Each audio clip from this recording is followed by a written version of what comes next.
Hey there everybody, Eric from Outer Limitless coming at you today with another video. Now in today's video I am here in this beautiful pine forest. Now as you look around there are just a ton of baby trees, but that also means there's a ton of full mature trees and a lot of dead ones as well. Well, what I'm doing today is I'm out to gather myself some fatwood. So it dawned on me, in the recent past I've had a ton of fires, whether by myself or with Joe from Survival Attitude, and in all cases I find myself using fatwood. Now the fatwood I've been buying processed fatwood, and to me that seems just a little bit crazy, and for a couple of reasons. I mean, one, I'm buying it, but two, I live in a region where it's fairly abundant. So today, what I'm going to do is I'm out here, I'm going to be using my Gransfors Bruk wildlife hatchet to help me process some fatwood. I'm going to go on a little bit of a scavenger hunt, see if I can find myself some, process it down, and then use it to start myself a fire. Now the reason why I bring up the Gransfors Bruk wildlife hatchet is because I don't honestly get out to use it all too often. I also have the small forest axe and the Scandinavian forest axe, which I do tend to go to more often. But the reason why I don't use the wildlife hatchet all that often is, well, two things. One, I have the Tops Grandpa's axe, which I greatly enjoy and just go to it more frequently. But the other thing is I also like large knives, which can take the place of the hatchet. So oftentimes for a camp knife for me, it really does the work that I would do with a hatchet. So I thought today would be a great day to get out here, find myself some fatwood, and just play with my toys. Now if you're interested in seeing a little bit more about what I'm about to get into, do me a favor, stay tuned.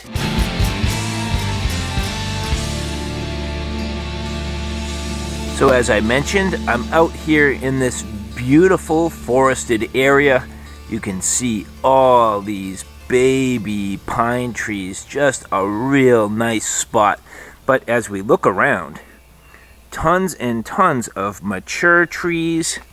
We have a lot of deadfall and a great opportunity, if you look at some of these trees, for me to really start to look around and hunt for some fatwood.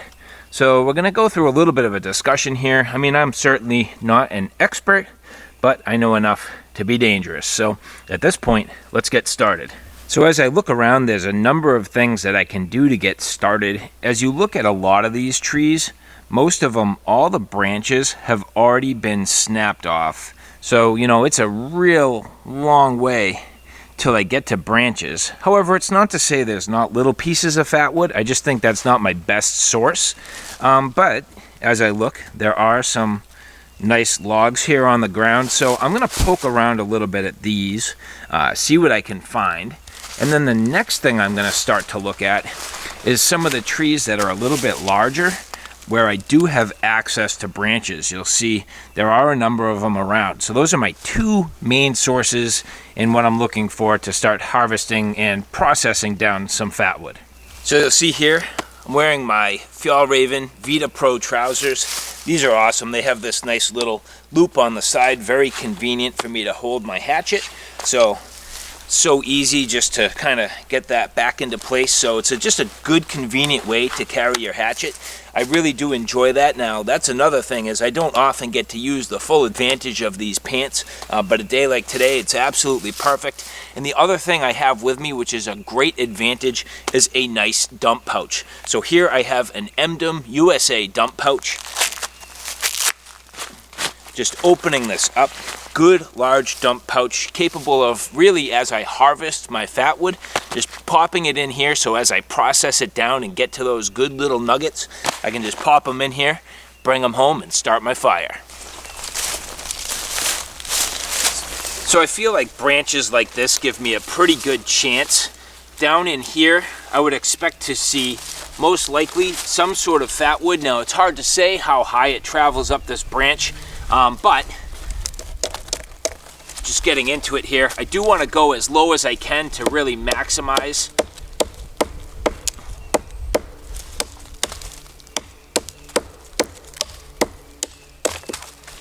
And you can see that as I get into this, that is very, very resinous. You can see in the middle that bright amber color, and that's exactly what I'm looking for. That amber color is definitely a good resinous fatwood, all that pine resin right in there. Now the question is, how far up the branch does it travel? So at this point, I'm just going to start to kind of chop it down and then see how far that resin goes up the length of this branch.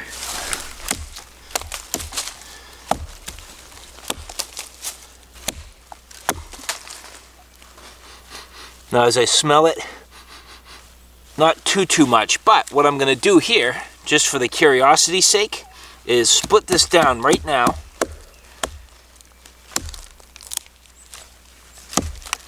And get a good look at that. And this really starts to show you how far up that fatwood travels. So as we get into the detail here, you'll see that resiny, pitchy sort of amber color down here. And then it's almost like a triangle, and it ends right about there. So that's not that big of a piece. I mean, in reality, it's not even the length of my index finger, but that would certainly get you started. So what I'm going to do is, actually, I'm going to keep these. I'm going to trim these off as to not waste space in my dump pouch. And from there, we get a little bit. So that's at least a start. Now continuing on to a larger source here, you can see I have many opportunities. Again, I want to be as careful as I can to be really working down towards the base. There's a good chance that there's a nice sort of knot full of fatwood down here. So as I chop, I want to get right down and beneath this, see if I can get the maximum amount.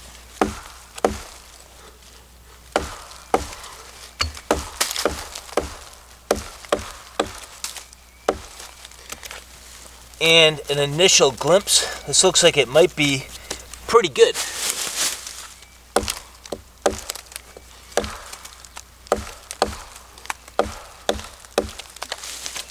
It's already starting to reveal that bright amber color, and I'll show you what I'm talking about. So as you look at how big this knot is, the knot, as I looked at it originally, was up into this area. So let's just say I snapped this branch off really high up. I would be missing out on all of that fatwood. There is a big fatwood source right under there. And as you look, just really bright amber color, good resin source. So the deeper I go here, the better off I am. Now, I only have my hatchet. I don't have a saw. Could I conceivably sort of buck this down a little bit and get in there? Yeah, sure. Now, do you have to? I'm going to have enough around here that it doesn't matter. I don't need to get every little bit, but I do want to be just careful enough to get down and in there and get as much as I possibly can.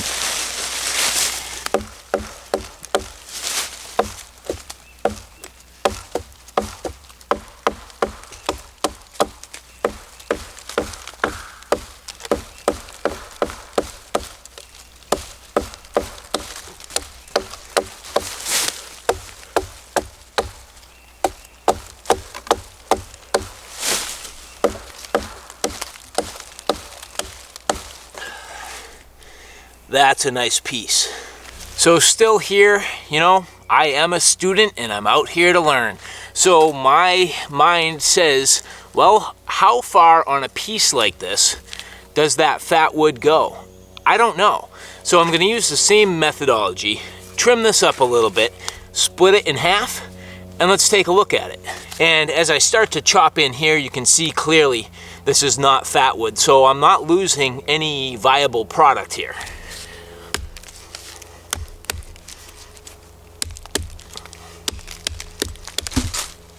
Okay, so now, taking this, we're going to split it right in half.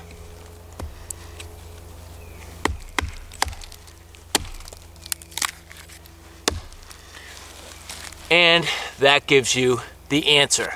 So again, it's kind of like a triangle. So it's fully dense right here, and then as it goes down, really to maybe about there. So again, I don't want to waste my time carrying around a bunch of stuff that's not fatwood, so I'm going to trim this up, throw it in my dump pouch.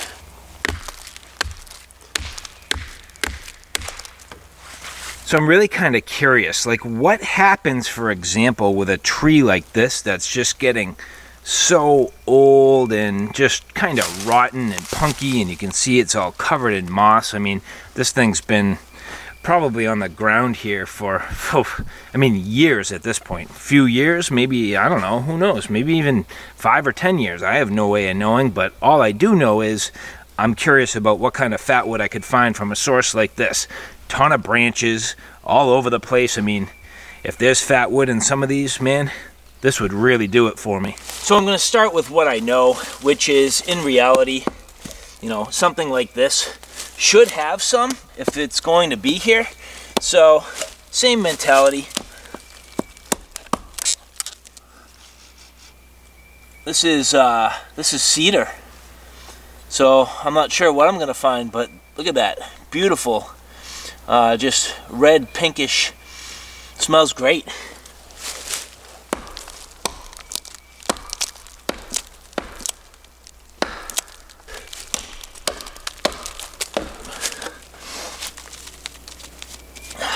All right, so let's take a quick look at this.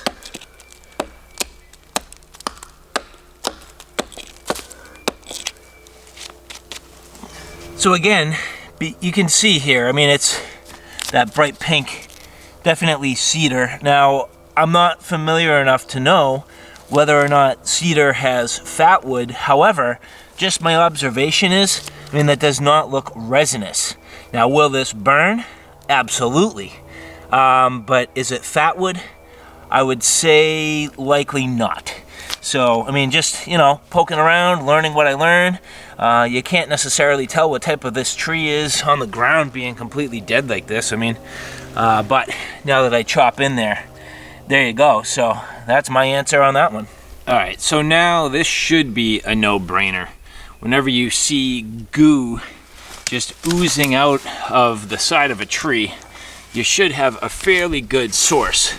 Now, this is all dead branches, really thick. I mean, if you look at the size compared to my hand, I'm gonna be busy with the hatchet getting this down. But this one, to me, is my next move. I'm really curious about what I'm gonna find in here. And I think this should be a pretty good source. So again, I don't wanna really like damage the tree so much, but I definitely wanna get as close as I can. This would be a much better, I would say, chore for a saw. But with the axe and hatchet, whatever, it is what it is. That's my tool, so let's get at it.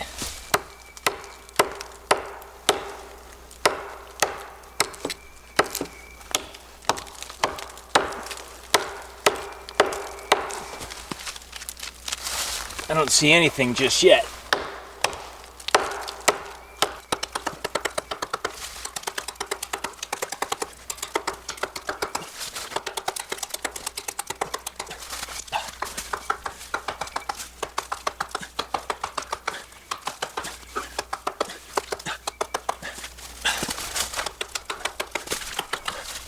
Well, yeah, there may be something in there.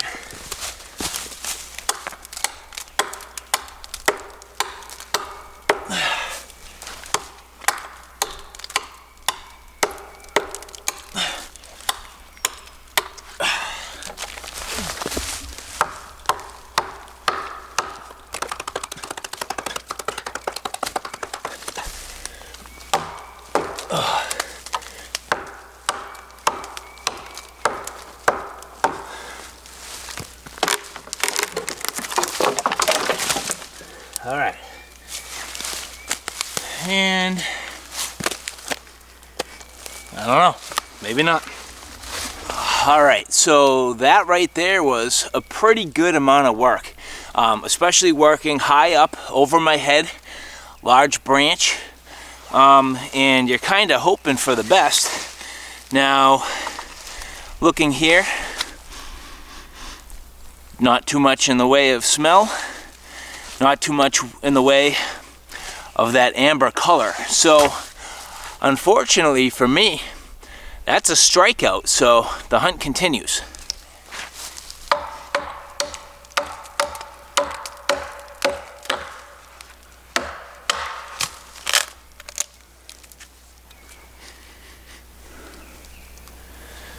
Barely any. I mean, tiny little bit.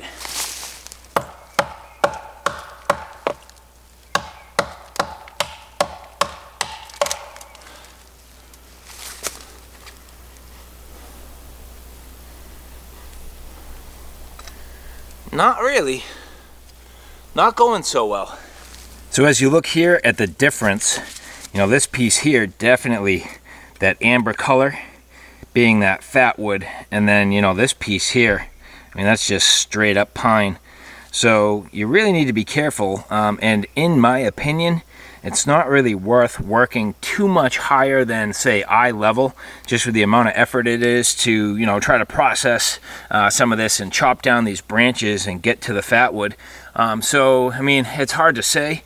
If you were really confident on a branch, I'd say maybe work above your head, but where you're trying to stay busy and really collect as much as you can, you know, work eye level and down is definitely going to save you some energy as you hunt around. And, you know, a lot of times you may just strike out.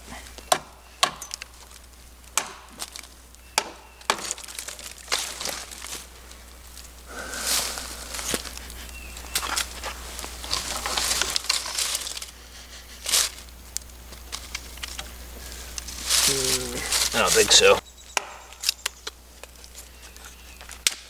Nope.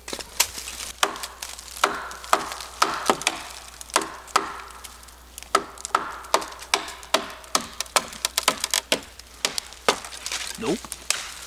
Nope. Nope.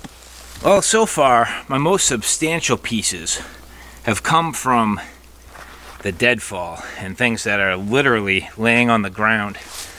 Really, the standing trees with the dead branches have not been producing nearly in the same way as the branches that are on the ground. And I don't know, I'm not exactly sure why. However, what I did find was this one interesting fact. And I'm kind of, again, being a student today and trying to better understand. Here you can see where the branches all came into this larger branch. So again, fatwood,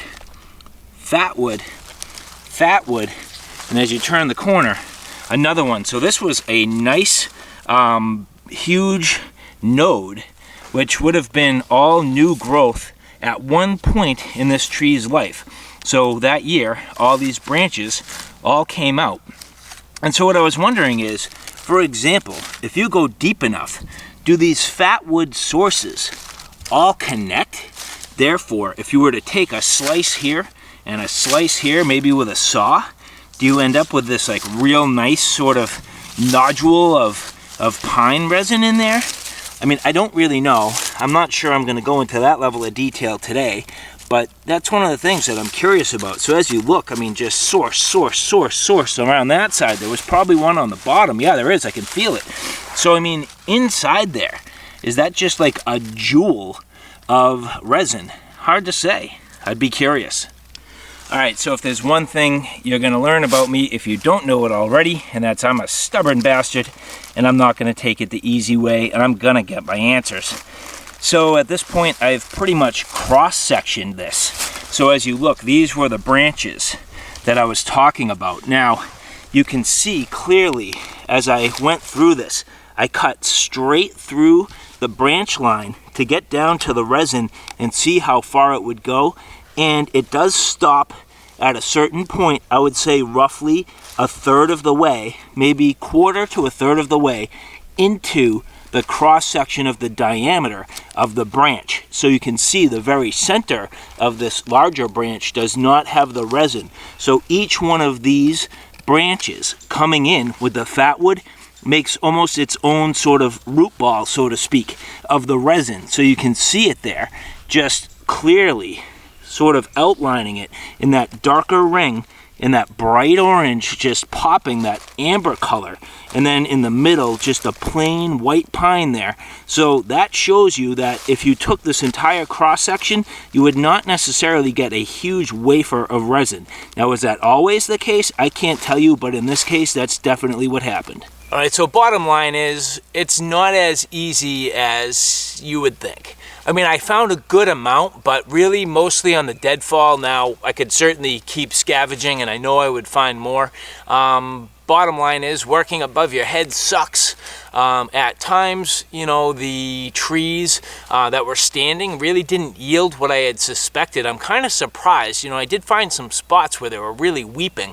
Now, I did bring some of that stuff back with me just to take a look at it in terms of its ability to catch, because I feel like even though it's not super hard and candied in that bright amber color, that this still does have a good amount of resin in it. Now, you can't really see, and I'm not going to call this true fatwood, but I do also think it would be a really good tinder source. And if not tinder, definitely kindling. So splitting this down into nice little pieces would get you something really suitable to start a fire. So at this point, what I'm gonna do is I'm gonna take some of the good quality pieces that I have here. I mean, some of these are just beauties. I mean, that is like almost full diameter resin. Now again, I got this off a piece on the ground, but I'm gonna process this down to only the fat wood, get rid of all the other stuff, and really take a look and see what we got.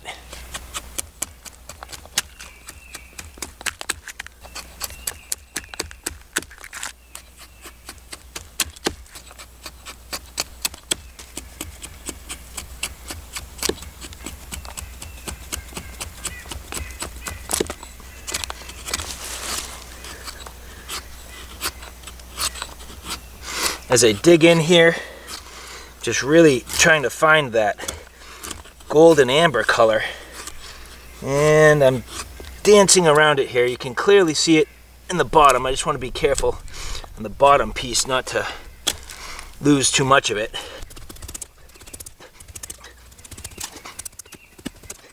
And as you look here, what looked to be very prosperous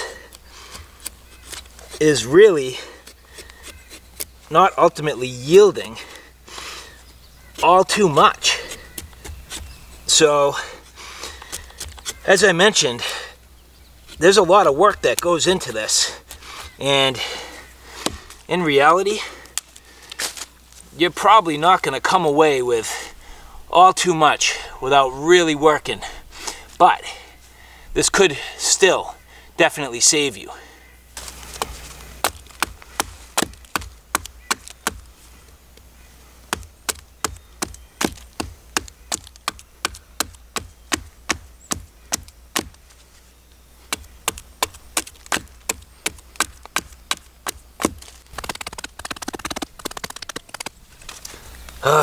Still not much, and as I'm being a little sloppy, I'm even carving some of the good stuff away. So, not great, but it's there.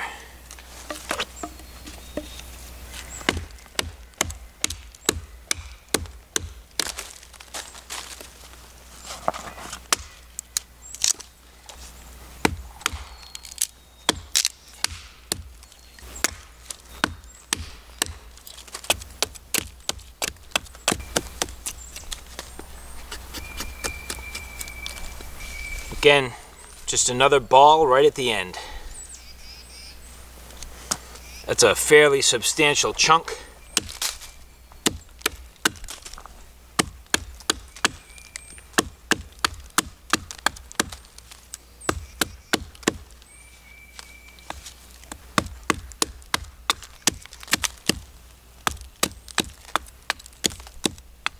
That's looking pretty nice right there. That's all resin. This might be my best piece yet. Let's do this.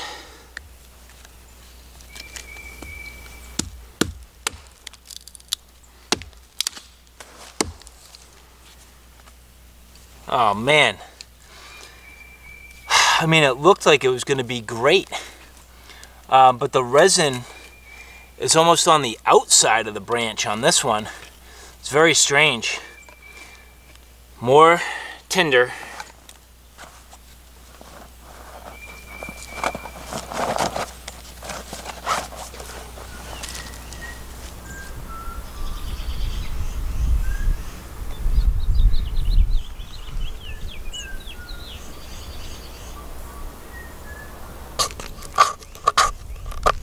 Can this cut your hands? No, well, probably not. I don't think so. Alright, just go nice and gentle, straight, and even. Yep, there you go. Yep, make a bunch of fluff. It's working pretty good, right? Yeah, I like this. This can make a lot of fluff.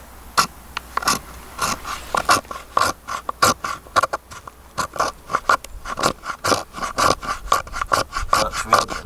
Yeah. Okay. Alright, so let's gather that and not let it blow away. Alright, that's going to be important to catch. Yep, now push it into the pile. Push it all together. Okay. Now, what we're going to do is we're going to take all that little fluff, and that's going to be our target. And once we catch that on fire, we take some of the slightly bigger stuff and start to sprinkle it on top and get it all to catch. Okay? Alright, so yeah, so now what you're going to do is you're going to take that, now bury it down into the pile, right next to it, yep. Now get that scraper and go on the silver part. Right here? On the silver part of the rod, yep. And just scrape straight down. Oop. Try to avoid smashing the pile if you can help it. Okay, right down and into the fluff. There you go, keep going. This is so much more difficult than this. There you go. Wow. There it is. Boom, you got it. Alright. That's what would get your fire started, right? And that's going to burn for a little while.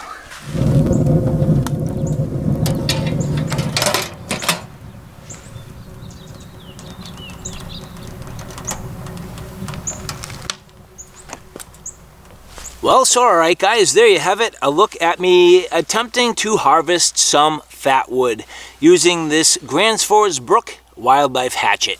I mean, a mixed result here, not perfect, but I definitely have enough to do what I need to do. This would definitely get me out of a jam. It would definitely get me a fire started, and even in pretty substantially bad conditions. If it was winter time, I'd be in good shape with snow on the ground. If it was even raining to a certain point, I could probably get a fire going. So everything for me is a learning experience. I definitely learned a lot today. I think the downfall actually was working a lot better than the standing dead branches, and I'm not exactly sure why, but the only way for me to figure that out is to get out here, try, and experiment. So alright guys, thanks for stopping by. I hope you like what you saw. I hope you found it a little bit informative. If you like what you saw, please like, share, and subscribe. And as always, thanks for stopping by. Take care now. I'll see you soon.